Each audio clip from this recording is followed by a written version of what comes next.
ए बाबू गो हने आओ लेदी डाल और लाट साहब बैठल बाड़न।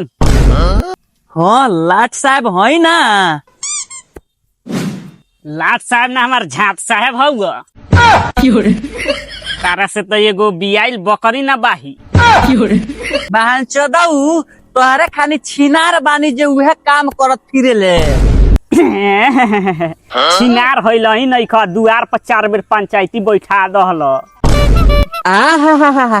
आ तू ना पकड़ाए रहल मंगरुआ के छौड़ी के साथे। अब तू गया बेटा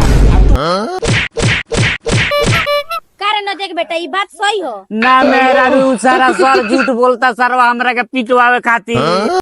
मारा मारा भौजी मारा सारा हमरा से पंगा लेता सरव तेलवा दहनी नु। भाग भाग जूते भाग।